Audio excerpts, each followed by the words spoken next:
Assalamualaikum warahmatullahi wabarakatuh. Mustafa Muhammadin sallallahu alaihi wasallam sumila sumbi wa dzurriyyati wa janna syaitan sallallahu alaihi ketemu qarabin husanillah bali maksum kerapia sumila jamakum rasulullah sallallahu alaihi wasallam husanla bana wa madina wa jadina wa jadina sallallahu alaihi syahina husalam ahadina asqiya malang salamitina sampai wali lillahi ta'ala lahumul fatihah. Ana syahadin bismillahirrahmanirrahim alhamdulillahirabbil alamin arrahmanirrahim maliki yaumiddin iyyaka na'budu wa iyyaka nasta'in shiratal mustaqim Bismillahirrahmanirrahim halaman 75 ziyadatun tambahan rawa meriwayatkan sapa Al-Bukhari Imam Bukhari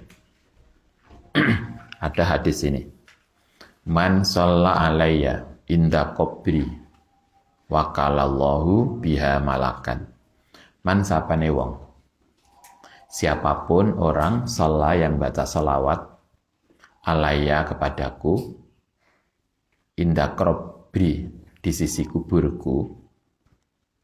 Siapa yang membaca salawat kepada Nabi di samping makam beliau di Madinah, wakala mongko mewakilkan sapa Allah biha kelawan salawat tadi malakan ing malaikat yabluhu yang menyampaikan sapa malaikat ni ingsun.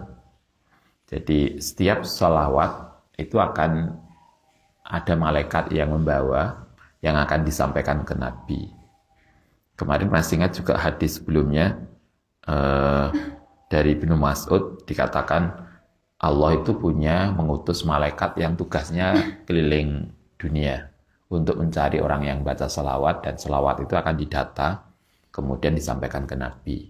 Semakin kita banyak baca salawat berarti akan banyak nama kita dan dikenalkan kepada Nabi. Walaupun mungkin kita secara fisik kita nggak ketemu Nabi, tetapi dengan salawat semoga jiwa kita bersama Nabi.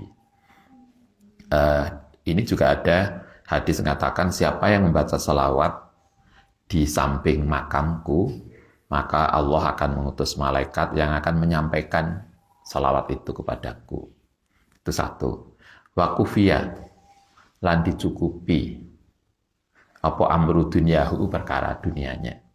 Dengan baca salawat, insya Allah persoalan dunianya akan dicukupi oleh Tuhan. Kalau dalam bahasa kita banyak tuh orang katakan pokoknya semua selesai dengan salawat. Karena Nabi juga mengatakan itu. Dulu pernah kita ngaji hadis yang ada seorang sahabat nanya, Muhammad engkau itu siapa? Kemudian dia mengatakan, aku adalah utusan Allah yang kalau engkau membaca salawat kepadaku, maka semua masalahmu akan selesai. Itu ada hadisnya. Kayak yang di Adhkar toh, kita ngaji Adhkar itu. Yang kemudian muncul lagi lah salawat munziyah, salawat nariyah. Karena Nabi mengatakan itu. Kalau engkau menyebut namaku, salawat kepadaku, maka sedihmu akan hilang. Persoalanmu akan selesai. Ada beberapa yang disebutkan oleh Nabi. Di sini juga begitu. Siapa yang baca salawat kufiya amru dunyahu. Persoalan dunianya akan dicukupi oleh Allah. Bukan hanya dunianya. Wa akhiratahu. Akhiratnya juga akan. Wa kuntu. Lan ana sapa ingsun lahu maring man tadi yang maca selawat iku syafi'an akan memberikan syafaat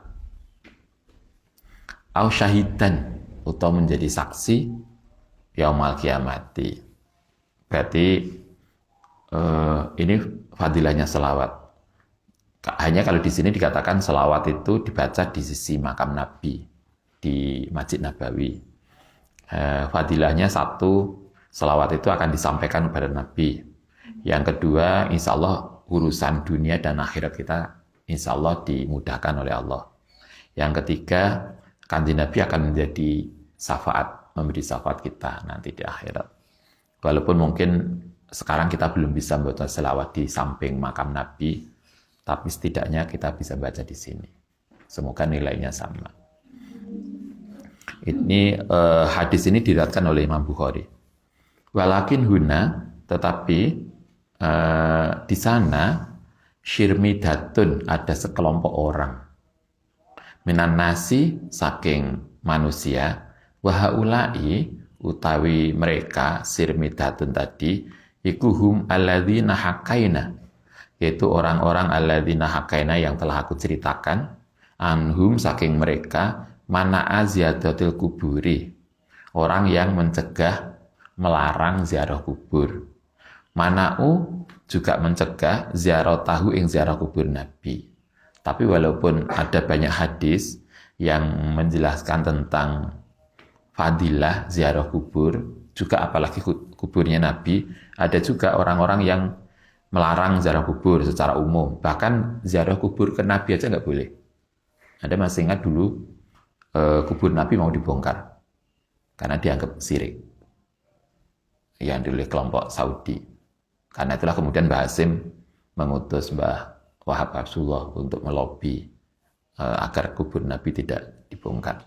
Coba. Ada orang-orang yang kemudian melarang tidak hanya ziarah kubur ke semuanya, ziarah kubur ke Nabi aja juga tidak boleh. Wasanafu lan podo ngarang sapa mereka bihadil masalati dalam persoalan ini. Musannafati yang banyak karangan. Wa asdaru lan melahirkan sapa mereka fatawi ing fatwa. Mereka yang mengarang ziarah kubur tadi, mereka mengarang banyak kitab, mereka mengeluarkan fatwa tufhimu yang bisa difahami ahlal islami ing ahli Islam ing orang Islam anasad dari hali yang saat temannya yang menguatkan perjalanan ila ziaratil kuburi maring ziarah kubur Nabi kulaya juzu. Kelompok-kelompok ini mengarang beberapa buku, mengarang fatwa yang mengatakan bahwa ziarah kubur Nabi itu dilarang. Salah satu alasannya biasanya yang disampaikan adalah syirik. Karena kalau dikhawatirkan ziarah kubur itu minta ke Nabi. Kita kalau yang laki-laki biasanya begini, kalau misalnya ini makam Nabi di situ, di balik tembok ini, biasanya terus ada gerbang besar, pintu, Anda bisa lihat di foto-foto pintu makam Nabi. Kita yang laki-laki lewat di depannya begini saja. Kemudian di situ banyak askar, kalau kita menghadap ke sana, kemudian kita berdoa, menghadap ke makam Nabi, biasanya dimarahi askar. Nggak boleh. Dungo nggak boleh madhep makam. Kalau doa ya madhep ke Ka'bah. Padahal kita bukan minta ke Nabi. Kita berdoa dengan memohon syafaat Nabi dan barokah. Bukan minta ke Nabi. Mestinya, tapi itulah mereka. Di Saudi begitu. Ziarah Nabi bahkan nggak boleh. Alasannya, amalau syadda, anapun lawan menguatkan sapa al-mu'min orang Islam rihlahu ing bepergian iman ila ziarati masjidi maring ziarah masjid Nabi lis salati untuk salat fihi ing dalam masjid fadzalika itu ya juzu boleh. Kalau menurut sebagian orang, ini biasanya ulama Saudi mengatakan yang boleh itu ziarah masjid Nabi. Jadi niatnya ziarah masjid. Kalau ziarah makam nggak boleh. Dasarnya adalah, dasar yang mereka pakai, wa daliluhu, utai dalil mereka, al-wahidu, yang satu, alladzi ja'aluhu, yang menjadikan sapa mereka, ing larangan tadi, fi kulli musannafatihim, dalam setiap buku karangan mereka, iku qauluhu ta'ala, qaulu Nabi, dawe kanjeng Nabi. Dalilnya satu saja. Dalil ini kemudian dipakai untuk semua hal. Waduh, kalau Anda sering melihat ini nggak boleh, alasannya bid'ah. Kullu bid'atin dolalah. Ini yang kemudian dalil umum dipakai untuk seluruh kegiatan. Itu yang perlu kita pertimbangkan ulang. Ini orang yang melarang ziarah kubur Nabi, dalilnya cuma satu, yaitu dawe Nabi ini. La itu satu, tidak dikuatkan. Opo ari halu bepergian illa ala salah sati masajida, kecuali untuk 3 masjid. yaitu pertama Masjidil Haram, Masjid Hadza, Masjid Nabawi, wal Masjidil Aqsa. Jadi Kanjeng Nabi mengatakan boleh bepergian, kita ngoyo, kita berusaha keras untuk mendatangi masjid, itu hanya 3. Itu Masjidil Haram, Masjid Nabawi, dan Masjidil Aqsa. Selain itu nggak boleh. Karena itulah, ini hadis ini diriwayatkan oleh Bukhari Muslim. Ini hadis ini kan hadis tentang ziarah masjid, bukan ziarah kubur. Alasannya mereka begitu. Karena itulah ziarah kubur Nabi itu haram. Yang boleh adalah ziarah masjid. Kala ngendika sapa Imam Al-Ghazali fi Ihya'i, ngendika ing dalam Ihya tahta unwani fadilatil Madinatil Munawwarah. Imam Ghazali juga menyampaikan hadis ini. Tetapi hadis ini masuk dalam kategori fadilahnya ziarah kota Madinah. Ala Sa'id al-Biladi ngatasi dibanding dengan negara lain.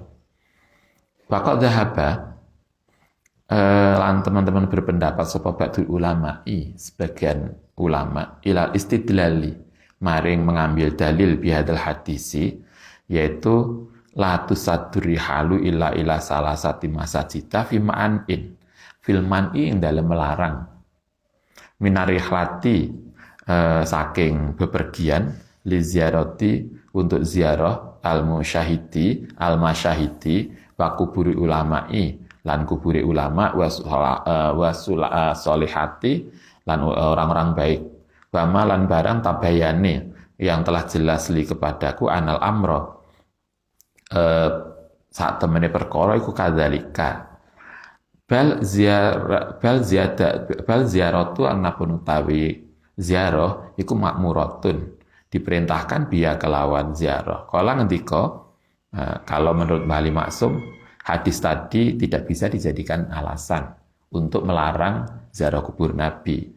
Karena hadis itu justru dorongan untuk kita ziarah ke masjid-masjid. Jadi hadis tadi beda konteks. Sehingga karena itu Mbah Maksum tidak sepakat kalau ada orang melarang ziarah kubur Nabi dengan dasar itu. Dasarnya nggak pas. Kalau ingin cari dasar lain lah yang lebih pas. Karena dasar tadi kan nggak matching. Kita nggak boleh ziarah kubur Nabi alasannya bahwa yang boleh itu adalah ziarah masjid. Ini nggak pas karena nggak matching dengan persoalan. Ini juga tidak sesuai dengan hadis Nabi yang lain. Ada hadis Nabi, kala ngendika sapa Nabi, kuntu ana sapa ingsun iku nahaitukum, melarang sapa ingsun kum ing sira an ziaratil kuburi, saking ziarah kubur. Hadis ini terkenal banget. Nabi dulu, kata Nabi, kuntu nahaitukum, dulu saya pernah melarang ziarah kubur, tetapi kemudian sekarang berbeda. Karena itulah sekarang fazuruha, maka sekarang kamu ziarahlah. Berarti justru hadis ini menyuruh kita paling tidak membolehkan kita ziarah, tidak melarang. Itu ada kata fazuruha. Fazuruha itu menggunakan fi'il amar. Kalau kita belajar usul fikih, fi'il amar itu pada dasarnya menunjukkan wajib, ya. Tapi kalau fi'il amar jatuh setelah nahi, maka menjadi mubah. Sehingga ziarah kubur itu menjadi boleh, bukan wajib. Tetapi nanti bisa berubah menjadi sunnah atau makruh, lihat konteksnya. Sehingga dasar orang yang melarang ziarah kubur Nabi dengan dasar tadi, maka satu, dasar itu tidak matching. Yang kedua, dasar yang dipakai itu tidak sejalan dengan hadis sahih lain yang justru menyuruh kita untuk ziarah kubur.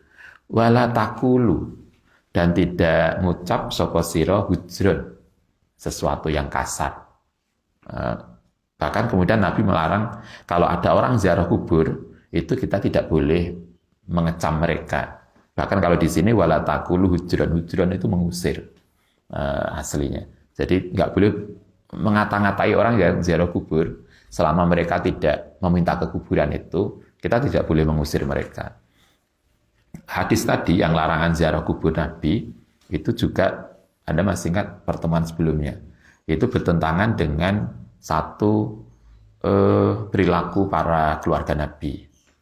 Sayyidah Aisyah ziarah kubur, Sayyidah Fatimah ziarah kubur. Juga bertentangan dengan perilaku Nabi sendiri. Karena Nabi sendiri melakukan ziarah kubur. Aneh banget kalau kita melarang kita ziarah ke kubur Nabi, sementara Nabi melakukan ziarah kubur. Keluarga beliau melakukan ziarah kubur. Itu menjadi aneh. Wal hadisu, utawi hadis, innama waroda. Ini pasti sampai fil masajidi, itu yang dalam persoalan fil masajidi dalam masjid, walai salan ora ono fi maknaha, yang dalam maknane ziarah kubur. Kalau tadi, hadis tadi layu satu rihalu illa salah satu masjid, maka hadis itu terkait dengan rihlah kita ke masjid, bukan ke ziarah kubur. Sehingga hadis tadi terlalu jauh kalau dipakai untuk melarang ziarah kubur. Al-masyahid li anal masjid, karena satu menit masjid ba'dal masjid, setelah masjid itu salah satu yang tiga itu mutamasilatun, sama. Kalau Mbah Ali Maksum memanakan hadis tentang tadi yang dipakai untuk ziarah kubur Nabi, yaitu latu satu rihal, tidak boleh kita bepergian kecuali pada 3 masjid. Itu sesungguhnya menunjukkan bahwa nilai masjid itu sama, kecuali 3 masjid. Jadi yang tidak sama adalah Masjid Nabawi, Masjidil Haram, dan Masjidil Aqsa. Selain itu nilainya sama, mutamasilatun, setara. Wala balada, lan tidak ada negara ila wafihi, kecuali iku ing dalem balad apa masjidun masjid. Wala makna, lan tidak ada makna lirihatil masjidin akhar, mari masjid yang lain. Ini artinya menunjukkan nilai masjid. Kita masih ingat ada siapa yang sholat di Masjidil Haram, nilainya podo karo 100.000 sholat. Jadi kalau Anda sholat sekali, sholat subuh di Masjidil Haram, maka berarti sama dengan 100.000 sholat subuh di Musola Al-Asbiya. 100.000 itu berapa tahun? Pokoknya akeh. Nanti di bawah Masjidil Haram, nilainya yang tinggi adalah Masjid Nabawi. Setelah itu kemudian nomor 3 adalah Masjidil Aqsa. Jadi itu ranking paling tinggi. Sehingga kalau Anda di sana, kalau Anda umroh, kalau Anda lagi di Masjidil Haram, maka perbanyaklah sholat dan jamaah. Tapi ada yang jauh lebih bagus lagi, yaitu tawaf. Kalau Anda sholat kan, di sini juga bisa sholat. Ya enggak. Kalau Ustadz biasanya kalau menyarankan teman-teman yang mau berangkat umroh, biasanya ada orang berangkat, Ustadz mohon ininya, sarannya kalau kita di Masjidil Haram apa yang kita lakukan? Saya biasanya mengatakan gini, lakukan sesuatu yang kalau di rumah nggak ada. Kalau Anda nengok mau Quran, di sini juga bisa. Kalau Anda salat sunnah, di sini juga bisa. Tapi kalau Anda tawaf, di sini nggak bisa. Lakukan tawaf. Setiap masuk masjid, lakukan tawaf. Karena di sini kita nggak bisa lakukan. Lagi perbanyak umrah. Sebanyak yang kita bisa. Kan kita di sana nggak lama toh. Paling kalau kita ikut program umrah di Masjidil Haram, biasanya 4 hari atau 5 hari. Kalau Anda bisa lakukan umrah, misalnya sehari bisa umrah 2 kali. Pagi umrah, sore umrah. Kan paling nggak bisa 10 kali. Lakukan sesuatu yang kita nggak ada di sini. Sholat banyak, membaca Quran banyak, atau apa juga banyak. Yang nggak bisa di sini, tawaf, umrah, itu nggak ada. Bahkan di luar Masjidil Haram juga nggak bisa. Kalau di Masjid Nabawi Anda juga nggak boleh tawaf toh. Katanya nawafi apa? Kan kalau tawaf itu kan hanya keliling Ka'bah. Itu nilai masjid. Wa amal musyatu falatasawa. Karena itu tidak sama, bal barokatuhu, bahkan berkah barokatu ziaratiha, berkah ziarahe masjid ala qadri darajatihim, ing atase kadar tingkat derajat mereka. Tapi kalau Mbak Ali Maksum masih menambahkan, walaupun di luar 3 masjid tadi, Masjid Nabawi, Masjidil Haram, dan Masjid Aqsa, sesungguhnya setiap masjid juga beda. Sesuai dengan tingkat keberkahan dan kebesaran. Kan beda toh, misalnya kalau kita di sini ada Masjid Al-Ikhlas yang di desa kita di sini, dibanding misalnya Masjid Jami' Malang. Jamaah ya kayak di sana. Kemudian kegiatannya lebih banyak. Maka sangat mungkin kemudian masjid yang lebih besar itu lebih berkah daripada kemudian masjid yang kecil yang mungkin jamaahnya nggak banyak. Kalau melihat Mbah Ali Maksum, selain 3 masjid, sesungguhnya masjid yang lain juga berbeda-beda sesuai dengan tingkat bagaimana masjid itu digunakan, bagaimana masjid itu memberikan manfaat. Sumakola, kemudian berkata sopo Syekh Mbah Ali Maksum, laita orang-orang posiri hal yang na'u ana to mencegah apa hadal qail min sidatil hali ila kuburil anbiya'i ngatasi kuburi para nabi alaihi wassalam misla Ibrahim, pamane kayak kuburi Nabi Ibrahim. Wal man'u utai mencegah min dzalika fi ghayatil ikhalati ing dalam tujuan bepergian fa idza jawaza mongko nalikane membolehkan sapa mereka dzalika membolehkan dzalika ing zara kubur apa faqaburul auliyai mongko utai kuburi aulia wal ulama'i was sholihin iku fi maknaha fala yaqudu mongko tidak jauh apa ayakuna ento napa dzalika iku min a'radir rihlati saking tujuan rihlah. Kama anna ziaratil ulama'i kaya sak temene ziarah ulama fil hayati ing dalem waktu ketika mereka masih hidup minal maqasidi saking banyak tujuan. Wa ini karena itu ini sedunia ingsun iku ajabu sangat heran.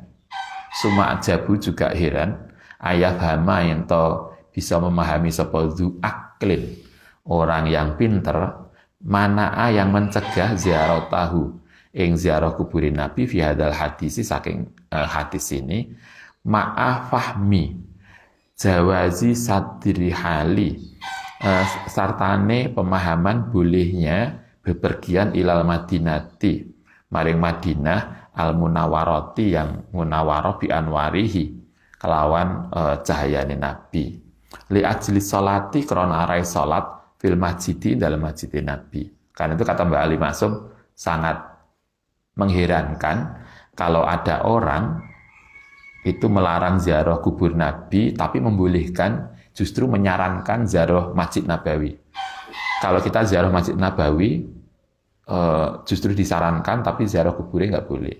Banyak hal yang kemudian tidak matching.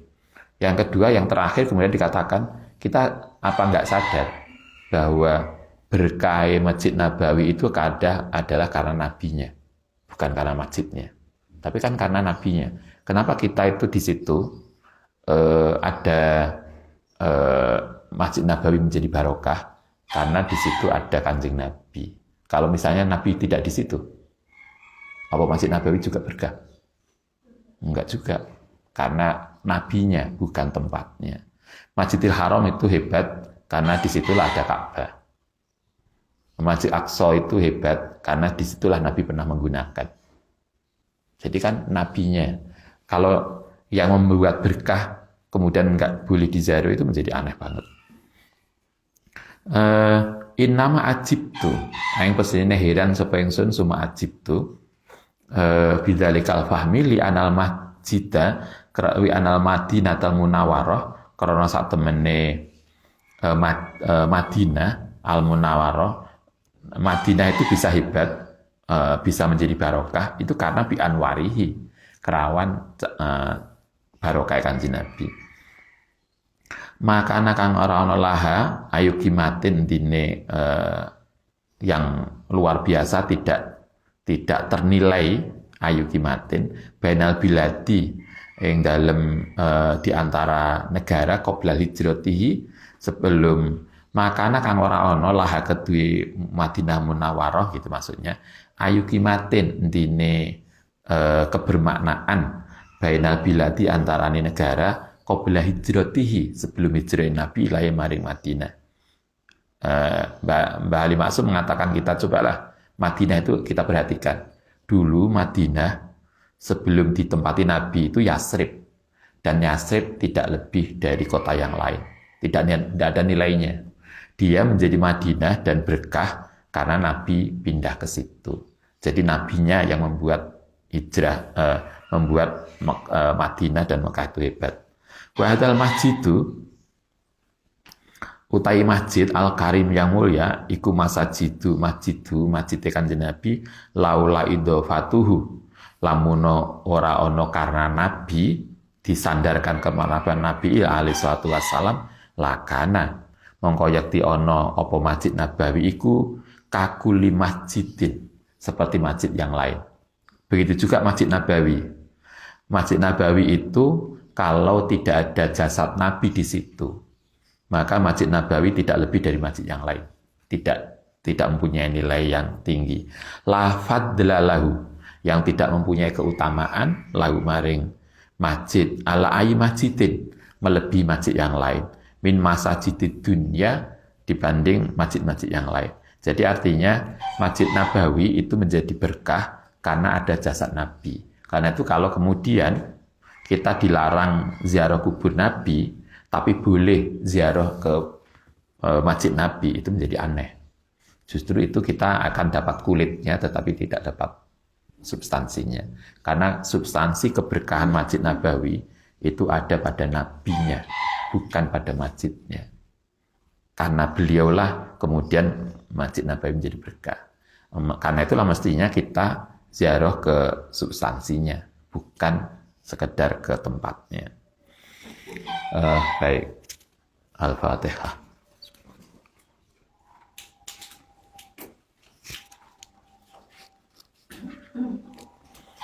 Rabbana wafa'na bima lamtana Rabbi alimna lanifa'una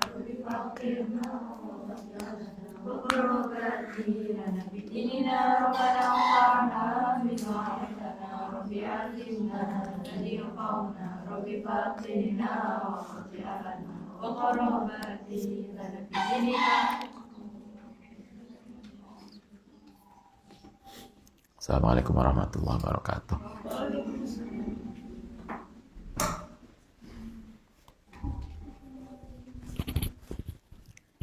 Puasanya kurang berapa hari dah? Kita puasa Ramadan ngaji apa? Untuk Ramadanan. Urusnya